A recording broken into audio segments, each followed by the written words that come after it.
seniors. Is that hard? Is that hard being captain to senior players? Not at all. It's a privilege. Not many understand. There's a lot of respect in the change room. There is a lot. See, as a cricketer, now I'm in this position. Tomorrow, I have to, stop at some stage. Another guy will come in as captain. So I understand what my thinking would be to give him his own space, right? Give my input whenever needed. And everyone understands that. As cricketers, we are smart enough to understand the situation. We are smart enough to understand what's happening. And that mutual respect is maintained all the time. There is nothing that needs to be said to put things in place or, make something happen.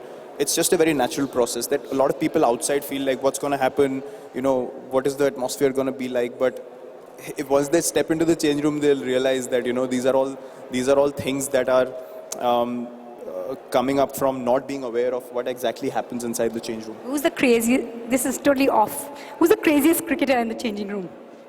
Well, right the funniest, the maddest. In the limited overs format, I would say Hardik Pandya.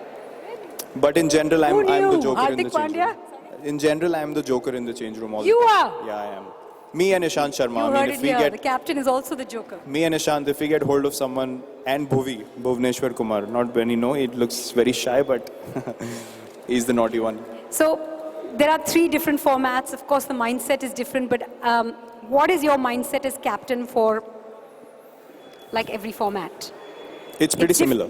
It's to give my best, to take my team along, to believe in ourselves, to not worry about the world, enjoy each other's company, maintain that respect within the team, and express ourselves. That's it. I mean, we have always believed in that as a team, and that has got us success. So I don't think we need to change anything. Now, are you excited? You will be captaining the 2019 World Cup team. What are your thoughts on that? And what is your approach? And are you even thinking about it now, or is it like too far ahead in the future? It's too far ahead. I can tell you the feeling I get when I think about it. Obviously, the process is something that will take care of itself along the lines, but the feeling I got was goosebumps, thinking about it, because it is an honor for me to be able to captain the team in the World Cup. If I'm still captain at that time, God willing. I think we can safely bet on that. Yeah, so the feeling is of absolute honor, and really grateful that that'll be one of the biggest achievements and biggest days in my life. What is your most favorite, best, most exciting, most exhilarating cricketing moment in your life so far? From a team's point of view, I can point out 2. The World Cup win in 2011. It was the greatest moment for us as well. Although I was really young in the team, but still it was special to see the emotions of my heroes in front of my eyes. Second would be the team getting back to the #1 position in Test cricket, and the streak we've had of victories. It's been a special time for us.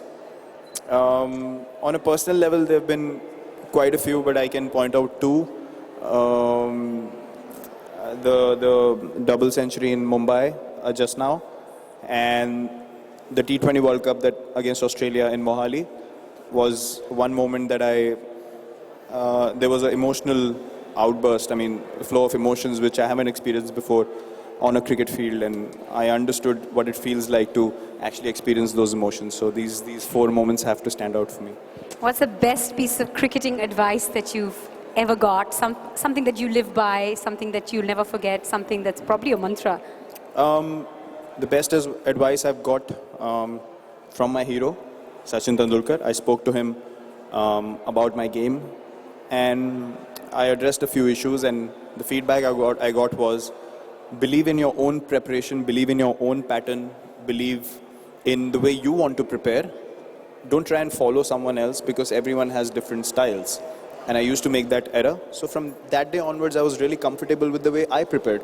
Even if I didn't want to bat in the nets or practice, I didn't feel like, what if I don't get runs tomorrow? Should I have batted in the nets? I don't go back anymore. I stick to what I want to do in that particular moment, and I prepare the way I'm feeling on that particular day. And that has helped me immensely in believing more in my ability and myself and actually strengthening my game the way I want to do it. And what is the advice you give to juniors who come to you with stars in their eyes, looking at you, wanting to be like you? Same thing. I just pass it on. Work harder than you think you can.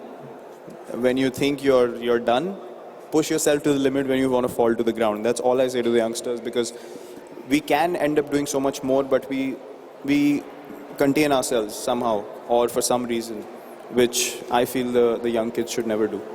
Those are amazing words to live by. That's why he is the champion that he is. Very quickly, while we wrap up, what does it feel like to be playing in Pune? What are your thoughts on the stadium? It's wonderful. Do you like coming here? And how much are we going to see you at Nitish Hub shopping? Well, next time I'm here, probably during the IPL, that will happen. I'll definitely come here and spend some time shopping, for sure. Playing in Pune is wonderful. I mean, it's one of my favorite stadiums in India. The breeze through the stadium is brilliant. The atmosphere is amazing. The field's really well maintained. New stadium, it's beautiful new stadium, right? It's really, really well maintained, and you enjoy playing there as a cricketer. You know, the atmosphere in the stadium really matters, and that is a ground where I feel good when I'm batting. So I love coming to Pune.